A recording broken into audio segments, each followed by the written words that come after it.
السلام علیکم سبسکرائبر، امید کرتی ہوں آپ سب خیریت سے ہوں گے۔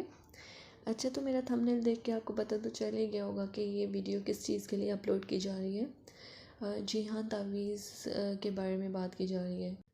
اکثر ہمارے گھروں میں ہمارے دماغوں میں سوالات ابھرتے ہیں کہ پتہ نہیں تعویذ پہننا یا دم کروانا جائز ہے یا نہیں۔ انہی سوالوں کے جوابات آپ کو اس کلپ میں ملیں گے۔ میں نے ڈیفرنٹ اسکالرس کے ڈیفرنٹ کلپ اس کے اندر ایڈ کیے ہیں تاکہ آپ کو کوئی مشکل پیش نہ آئے۔ یہ بیان سننے سے پہلے مجھے بھی نہیں پتہ تھا اور الحمدللہ اب مجھے کلیریفائی ہو گیا، اس لیے میں آپ کے لیے بھی یہ ویڈیو لے کر آئی ہوں۔ انشاءاللہ تعالیٰ آپ کے بھی سارے کویشچنس کے آنسر آپ کو مل جائیں گے، امید کرتی ہوں۔ آپ سیٹسفائیڈ ہوں گے یہ ویڈیو دیکھ کے۔ یہ ویڈیو پوری دیکھیے گا تاکہ آپ کو کوئی بھی کنفیوژن نہ رہے۔ جزاک اللہ۔ تعویذ جائز ہے، دم کرنا بھی، لیکن سوال میرا یہ ہے آپ لوگوں سے کہ کوئی حدیث ایسی پڑھی ہے آپ نے کہ ایک بندہ مصر سے آیا ہو نبی پاک کے پاس دم کرانے، یا ایک آدمی شام سے دم کرانے آیا ہو نبی پاک کے پاس؟ پڑھا ہے کہیں آپ نے؟ بھئی دم کرانا جائز ہے، تعویذ دینا، لیکن یہ اصل دین نہیں ہے کہ لوگوں نے اب اسی کو ذریعہ بنا لیا، اسی سے لوگوں کی دکانیں اور کاروبار چلتے۔ یہ اصل نہیں ہے، کہ جوز ہے، دم میں برکت ہے، اللہ کے کلام میں شفا ہے۔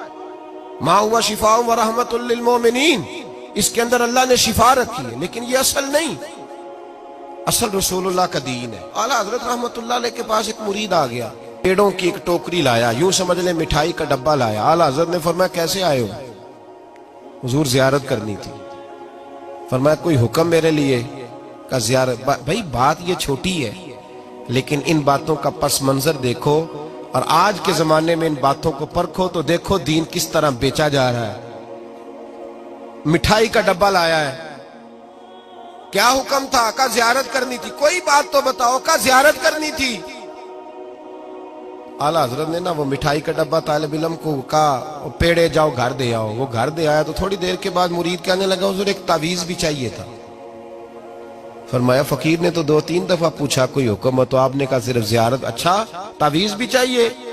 کاغذ قلم منگایا، تعویذ لکھنے لگے، اور طالب علم سے کہا وہ ڈبہ تو لے آؤ گھر سے مٹھائی کا۔ وہ بچہ اندر سے گیا ڈبہ لایا۔ او بھائی، یہ وہ لوگ تھے جو پھر حق کہا کرتے تھے، اس لیے کہ دولت اثر انداز نہیں ہوتی تھی۔ یہ مرید کو اس لیے ڈانٹ لیتے تھے کہ ان کی نظر مرید کی جیب پر نہیں ہوتی تھی۔ یہ اس لیے اس کو سختی کرتے تھے کہ انہیں یہ نہیں تھا کہ بھاگ گیا تو روزی روٹی کیسے چلے گی۔ کہا اعلیٰ حضرت فاضل ڈبہ لاؤ، تو وہ گھر سے ڈبہ مٹھائی کا اٹھا لائے۔ اعلیٰ حضرت نے تعویذ بھی دیا، اعلیٰ حضرت نے وہ مٹھائی کا ڈبہ بھی واپس کیا اور تعویذ بھی دیا، اور ایک جملہ کہہ کے نماز پڑھنے چلے گئے۔ ایک جملہ فرمانے لگے اپنا مٹھائی کا ڈبہ لے جا، احمد رضا تعویذ بیچا نہیں کرتا، ہمارے ہاں تعویذ اٹھا چلا جا۔ اگر اہل حدیث علماء کہتے ہیں کہ تعویذ لٹکانا شرک ہے، تو جس حدیث سے وہ دلیل پکڑ رہے ہیں نا، اسی حدیث میں رقیہ کو بھی شرک کہا گیا ہے، یعنی دم کرنا۔ حالانکہ رقیہ کو اہل حدیث علماء بھی مانتے ہیں کہ شرک نہیں ہے۔ تو پتہ یہ چلا کہ جس حدیث میں تعویذ لٹکانے کو شرک قرار دیا ہے، اس سے تعویذ سے شرکیہ تعویذ مراد ہے۔ وہ تعویذ جس میں قرآنی آیات ہوں یا دعائیں ہوں، وہ تعویذ حدیث میں داخل نہیں ہے، کیونکہ رقیہ بھی جیسے شرکیہ بھی ہوتا ہے اور جائز رقیہ، رقیہ کہتے ہیں دم کرنا، تو رقیہ بھی جائز بھی ہوتا ہے، شرکیہ رقیہ بھی ہوتا ہے۔ تو اسی طرح تعویذ بھی جائز بھی ہوتا ہے، شرکیہ بھی ہوتا ہے۔ تو اہل حدیث علماء جس حدیث سے استدلال کر کے ہر قسم کے تعویذ کو شرک کہہ رہے ہیں نا، اسی حدیث سے پھر تو ہر قسم کا دم درود بھی شرک ہو جائے گا، حالانکہ ایسا نہیں ہے۔ تو جیسے رقیہ کی 2 قسمیں ہیں، اسی طرح تعویذ کی بھی 2 قسمیں ہیں۔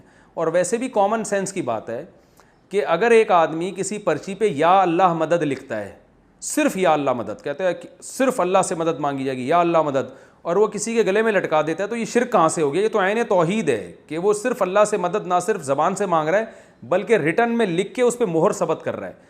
تو یہ کامن سینس کے بھی خلاف ہے کہ ہر قسم کی تعویذ کو شرک قرار دیا جائے۔ پھر بھی ایک بات ضرور ہے کہ یہ عمل پسندیدہ نہیں ہے، بہرحال یہ ذہن میں رکھیں۔ اللہ سے مدد مانگیں زبان سے، پرچی لکھ کے لٹکانے کی کیا ضرورت ہے؟ بس زبان سے مدد مانگیں، اس کی زیادہ فضیلت ہے، دعا کی فضیلت ہے۔ جو لوگ تعویذ گنڈوں میں پڑھتے ہیں تو وہ میں نے دیکھا ہے ان کا ایمان بہرحال کمزور ہو جاتا ہے اور وہ اسی میں لگے رہتے ہیں۔ نبی صلی اللہ علیہ وسلم نے فرمایا میری امت کے 70,000 لوگ ایسے بغیر حساب کتاب کے جنت میں داخل ہوں گے جو تعویذ اور رقیہ وغیرہ سے بچا کرتے تھے۔ ان چکروں میں نہ پڑیں، جو سنت عمل ہے سورہ فلق سورہ ناس رات کو ہاتھ پہ دم کر کے اپنے اوپر پھیر لیا کریں, بچوں پہ پھیر لیا کریں. مشہور دعا ہے اعوذ بکلمات اللہ تامہ من کل شیطان وہامہ ومن کل عین لامہ. یہ دعائیں پڑھا کریں. بسم اللہ الذی لا یضر مع اسمہ شیء فی الارض ولا فی السماء وہو السمیع العلیم. خاندانی دعائیں بس یہ پڑھا کریں, کافی ہے اتنا. اللہ تعالیٰ عمل کی توفیق عطا فرمائے. حضور نے ارشاد فرمایا میری امت میں سے 70,000 لوگ ایسے ہوں گے جو بغیر حساب کے جنت چلے جائیں گے. عرض کی اللہ کے پیارے محبوب صلی اللہ علیہ وآلہ وسلم وہ کون ہیں؟ فرمایا یہ وہ خوش نصیب ہیں جو شرکیہ دم طلب نہیں کرتے. وہ دم جن میں منتر پڑے جاتے ہوں اور اس کا معنی معلوم نہ ہو یا معنی معلوم ہو اور وہ شرکیہ ہو. تو ایسے دم کرنا, ایسے لوگوں سے دم کروانا جو شرکیہ کلمات بولتے ہیں اور ان کے پاس جانا, یہ سخت گناہ ہے. اور ایسے دم کرنا شرک ہے اور ایسے چیزوں کی تائید کرنا بھی شرک ہے. ہاں اگر قرآن مجید کے پاکیزہ کلمات کے ذریعے سے کوئی دم کرتا ہے تو اس میں کوئی حرج نہیں ہے. جس طرح صحابہ ایک سفر پہ گئے تو کسی کو سانپ نے کاٹ لیا تو انہوں نے سورہ فاتحہ پڑھ کر کے اس کو دم کیا اور اللہ نے اس کی برکت سے اس کو شفا بھی عطا کی. تو اگر قرآن مجید کے کلمات سے دم کیا جائے تو اس میں کوئی حرج نہیں. دم کبھی کوئی آ جائے تو کر دینا چاہیے. دم درود کی یہ دکان نہیں ڈالنی چاہیے. آج کل یہ جو دکانداریاں بن گئی ہوئی ہیں, اور اگر صحیح بھی کوئی کرنے والا ہو تو اس کو بھی دکانداری نہیں کرنی چاہیے, بلکہ اس کو بھی یہ ہے کہ بس ٹھیک ہے کبھی کوئی ایسا آپ جن لوگوں میں رہ رہے ہیں کہ اس کو واقعہ پیش آ جاتا ہے تو آپ کو جو ہے تو وہ پڑھ کر کے پھونک مار دیں تو کوئی اس میں حرج نہیں ہے. اور اس کے اور بھی طریقے ہیں. صرف دم پر ہی کر لیا جائے, دعا چھوڑ دی جائے, جبکہ مشکلات میں, دکھوں میں, اذیتوں میں دعائیں مانگنے کی ہمیں تلقین کی گئی. مختلف طریقے ہیں. بیماریوں سے ڈاکٹر کے پاس بھی جائیں, دم بھی کروائیں, دعا بھی مانگیں, صدقہ بھی کریں, صلہ رحمی بھی کریں. بہت سارے ذریعے آپ کوئی بھی اختیار کر سکتے ہیں. تو یہ ہے کہ ہر مرض کا علاج آپ جو ہے وہ دم ہی کروائیں گے, اور پھر دکانداریاں بنتی ہیں, پھر وہ دکانداریوں سے مارکیٹیں بن جاتی ہیں, اور پھر وہ ٹوکن بکتے ہیں, پھر کیا کچھ ہوتا ہے. تو یہ کوئی مناسب کام نہیں ہے. تو بہرحال یہ کام تو بڑا ہے. یہ قوم ضعف الاعتقادی کی مرض میں مبتلا ہے.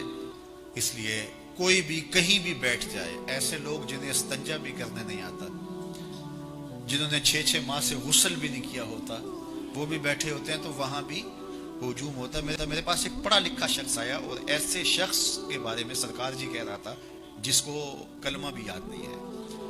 تو جہالت یہ نہیں ہے کہ اگر کوئی اسکول کالج یا مدرسے کا نہ پڑھا ہوا ہو تو وہ جاہل ہوتا ہے. بعض لوگ ڈگریوں کے باوجود بھی جاہل ہوتے ہیں. شعور کی دولت یہ اللہ کی عطا ہے, جس کو چاہے عطا کرتا ہے. میں نے دیکھا بڑے بڑے پڑھے لکھے سمجھدار سنجیدہ متین بعض اہم عہدوں پہ فائز المرام لوگ, لیکن وہ ایسے لوگوں کے پاؤں میں بیٹھے ہوئے ہوتے ہیں جو جاہل اجڑ اور گنوار قسم کے ہوتے ہیں, جنہیں بات کرنے کا سلیقہ اور تہذیب بھی نہیں ہوتی, جن کے بدن سے تعفن اور بدبو اٹھ رہی ہوتی ہے, 6 ماہ سال نہائے نہیں ہوتے.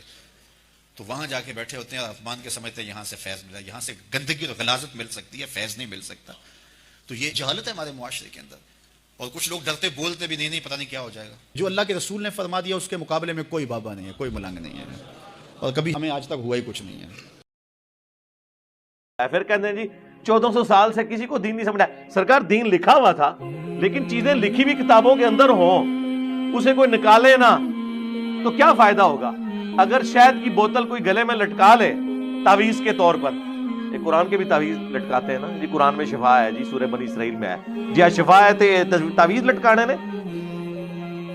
قرآن کو پڑھو, اس پہ عمل کرو, یا زیادہ اس کی صورتوں کو دم کرو اپنے اوپر. جو بخاری میں آیا آخری 3 صورتیں نبی علیہ السلام دم کیا کرتے تھے, اور مسلم شریف میں آیا کہ آپ کے گھر میں کوئی بیمار ہوتا تھا تو نبی صلی اللہ علیہ وآلہ وسلم آخری 3 صورتیں پڑھ کے اسے دم کیا کرتے تھے,